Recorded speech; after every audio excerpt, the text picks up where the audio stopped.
अस्सलाम वालेकुम वरहमतुल्लाहि वबरकातुहू। मेरे मोहतरम बुजुर्गों दोस्तों, जैसा कि अभी आप लोगों ने सबने सुना है, वाकई बहुत बुरा वक्त इस वक्त आ चुका है कि आज युवा पीढ़ी नशे का शिकार हो गई। और जब तक हम सब मिलकर इस पर काम नहीं करेंगे तो ये काम नामुमकिन है।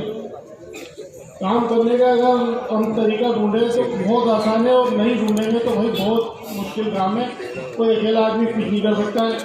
अगर हम सब सोच लें इस बात को कि वाकई हमें काम को करना है, तो अगर हर मस्जिदों से, मैं आपके स्टेज के माध्यम से तमाम लोगों को ही मैसेज देना चाहूँगा कि हर मस्जिद से अगर महीने में कम से कम एक बार अगर नशे पे अगर बयान हो, चाहे मस्जिद हो, चाहे मंदिर हो, चाहे मदरसा हो, चाहे गुरुद्वारा हो, अगर हर धर्म के लोग अपने अपने स्तर पर नशे के खिलाफ प्रचार करें, नशे के खिलाफ लोगों को, युवाओं को रोकें, तो बहुत फ़ायदा होगा। और जैसे कि अभी खालिद भाई ने कहा था कि कमेटी 2 साल से काम करी, माशाल्लाह मैं देख भी रहा हूँ बराबर, क्योंकि यहाँ पर हमारी टीम के शाहिद भाई मौजूद है, ये हमारे भाई माजिद भाई भी मौजूद है, और तुम्हारे इशाक भाई जो कक्षा की है, पार्षद कक्षा की, ये भी काफ़ी टाइम से काम कर रहे हैं। ये लोग मौजूद हैं। जैसे नशे पे अगर नशे में लिप्त हो गया वो, तो एक मजबूर हो गया, मानसिक बीमार हो गया। अगर आपके पास कोई नशा छोड़ने आए तो आप उसको मनोचिकित्सालय ले जाए, उसको आधार कार्ड के साथ। वहाँ नशे की दवाइयाँ बिल्कुल फ्री हैं, और इसके साथ साथ खास तौर से मंगल वाले दिन और जुमरात वाले दिन आप उनको वहाँ लेके जाओ, क्योंकि स्पेशल डॉक्टर, नशे के डॉक्टर स्पेशल उस दिन बैठते कौन से, मंगल वाले दिन और जुमरात वाले दिन। उसके अलावा भी अगर कोई नशा छोड़ना चाहता है, कोई ऐसा परिवार है, क्योंकि इसके अंदर सबसे ज़्यादा जो तकलीफ झेलती है ना, वो हमारी माँ, हमारी बहन, हमारी बच्चियाँ झेलती है। अगर ऐसा कोई आदमी है जो नशा छोड़ना नहीं चाहता, लेकिन अगर उसके घर वाले नशा छुड़वाना चाहते हैं, तो आप साबिर भाई से या इन लोगों से आप कह सकते हो। आपको क्या नाम है, यूनानी दवाई भी हमारे पास है। हम यूनानी मेडिकल कॉलेज जो नागरिक हो है, वहाँ पे कॉन्टेक्ट आप लोगों का करवा देंगे। आप डायरेक्ट लिया दवाई वहाँ से, आपको दवाई बिल्कुल फ्री मिलेगी। और रही बात मेरे भाइयों, ये जो नशा खुलेआम जो बेच रहे हैं यहाँ पर, कि खुलेआम नशा जो बिक रहा है यहाँ पर, हर आदमी जानता है इस बात को कि नशा बिक रहा है। अगर पुलिस को पता है तो सारे अपराधों का पुलिस को पता है। अगर नहीं है किसी चीज़ का पता, तो किन इलाकों के अंदर नशा खुलेआम बिक रहा है इसका पता नहीं है। तो सब कुछ पता हमारे एरिया के अंदर कहाँ पे क्या हो रहा है, कौन से घर के अंदर क्या काम हो रहा है, कौन से गार्डन के अंदर क्या काम हो रहा है। अगर नहीं हो रहा है तो इसको ये नहीं पता कि यहाँ पर हमारे एरिया के अंदर नशा खुलेआम बिक रहा है।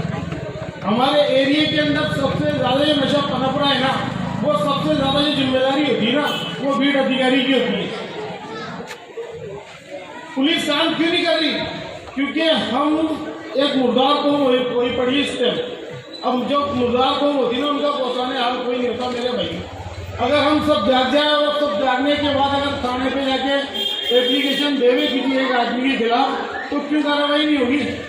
लेकिन हम ये देख रहे हैं, फला का बच्चा अगर नशे में लिप्त हो गया तो मेरा बच्चा नहीं होगा लिप्त। नहीं मेरे भाई, अगर हमारे पड़ोस में आग लगेगी ना, तो एक दिन हो सकता है कि हवा इतनी तेज चले कि उस आग की लपटें मेरे घर तक आ जाए, हो सकता है मेरा बच्चा उसमें लिप्त हो जाए।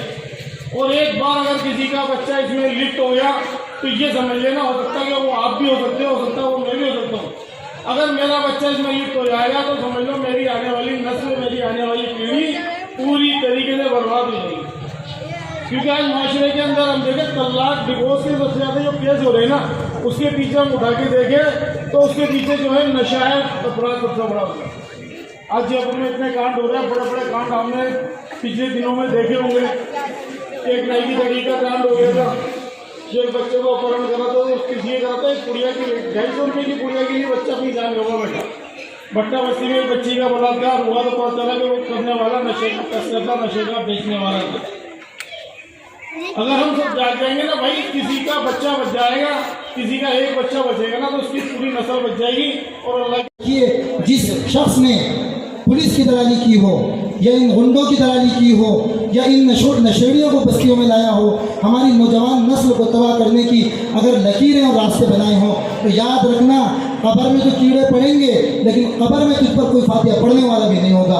और दुनिया में ऐसे लोगों की चेहरों को देखकर लोग गालियाँ बकते हैं और लानत करते हैं। ऐसे बहुत से नामों को मैं भी जानता हूँ। जब उनका नाम नामी इसमें गिरामी आता है तो लोग गाली बकते हैं। तो याद रखिए, अगर कौम दो रोटी खाती है तो सब समझती है कि कौन तो इस कौम का दलाल है और कौन इस कौम को आगे ले जाना चाहता है। इसलिए दोनों के चेहरे अलग नज़र आते हैं। हम कौम के वफादार बने, कौम के गद्दार ना बने। कौम की गद्दारी करके कोई आज तक सरसब्दो शादाब नहीं हुआ। बैठे हैं और फिक्रमंद हैं, ऐसा लग रहा है कि फिक्रमंद भी हैं। और साथ साथ आपकी जो कमेटी है इनको भी बधाई देना चाहता हूँ कि ये काफ़ी टाइम से काम कर रहे हैं और इन्होंने वो अच्छा ये बीड़ा उठाया है। इसमें हम भी तन मन से इनके साथ हैं। जब भी जहाँ भी ज़रूरत पड़ेगी इंशाल्लाह इनके साथ रहेंगे। तो ये बड़ी खुशी की बात है। इसलिए इसके लिए आप सबको मेरी तरफ से पहले बहुत बहुत बधाई। और फिर मैं एक आप लोगों से इस नशे से हट के थोड़ा सा वहीं आगे बात मिलेगी, इसलिए मैं थोड़ा सा हट के पहले शुरू होना चाहता हूँ। मैं पूछना चाहता हूँ, आज से 25 से 30 साल पहले जो लोग 15 साल के, 18 साल के, 20 साल के थे, यानी कि आज जो 45, 47, 48 या 50 साल के लोग हैं या उससे बाद के हैं, ज़्यादा उम्र के हैं, वो कितने लोग हैं इसमें हाथ उठाएंगे? मतलब 40 से बाद 42, 45, 48, 50, 55, 60, 65, 70, 80 साल के कितने लोग हैं? हाथ उठाएंगे क्या? 4-5 ही बस। बताओ भाई, 40 के पार बताओ कितने? अब एक चीज बताना सच कि आज से 30 साल पहले जब हम 10 साल 12 साल हमारे वालिदैन, हमारे वालिद अगर सामने से आ रहे हो और आपका 1 बज रहा हो तो हमें ये फर्क नहीं पड़ता। क्या इन बच्चों को संस्कार दे रहे हैं हम लोग? आज ये इनमें से 5 साल से 10 साल तक के बच्चे, में एक की उम्र बता दूं जितने भी बैठे थे, 5 साल से कम, 5 साल के कम में 10 साल के ज्यादा थे।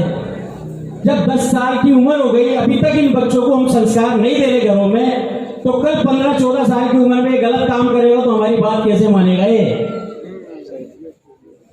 मेरे ख्याल से 20 लोगों ने इनको इशारे करे, धमकाया, समझाया, लेकिन ये चुप नहीं हुए। बहुत अच्छी सबने वक्ताओं ने अपनी बात रखी। खालिद भाई की भी सुनी मैंने, वकील साहब ने भी रखी, खलील भाई ने भी रखी, और इमाम साहब ने तो जो है माशाल्लाह बिल्कुल, मतलब मुझे जो ब्रीफ करना था वो सारा इमाम साहब ने कर दिया इतना बेहतरीन तरीके से कि ये बात सही है कि कोई भी अगर आदमी आज की ये सोचे कि हम किसी काम का बीड़ा उठाएं और उस काम में सक्सेस हो जाएं, हम अपने बलते पे कुछ नहीं होने वाला। गेहूं की बोरी उठा के डाल के पेट भर रहा है और अपने बच्चों को संस्कार दे रहा है, अपनी बच्ची को पढ़ा रहा है, कुरान पढ़ा रहा है, आलिम बना रहा है, उसके घर रिश्ते नहीं आएंगे। रिश्ते उसके घर आएंगे जो प्याज खा रहा है, रिश्ते उसके घर आएंगे जो नशा बेच रहा है, रिश्ते उसके घर आएंगे जो समाज में सारी बुराई कुर्ती को पनपा रहा है और अपनी जेब भर रहा है, अपने घर भर रहा है, उसके घर पहले रिश्ते आएंगे। ये बीमारी हुई कहां से? ये बीमारी हमारी सोचों से हुई है, हमारे विचारों से हुई है। हमने विचार इस्लाम से हट करके नए अपने मन के बना लिए, यानी रब चाहे हटा दिए, मन चाहे पाल लिए। रब चाहे से हट गए, हम मन चाहे पे हम चल रहे हैं कि मेरा मन क्या कह रहा है? मेरा मन कह रहा है गुलाब जामुन खाऊं, और रब क्या कह रहा है? बीमारी दे दी, शुगर हो रही है, मत खा।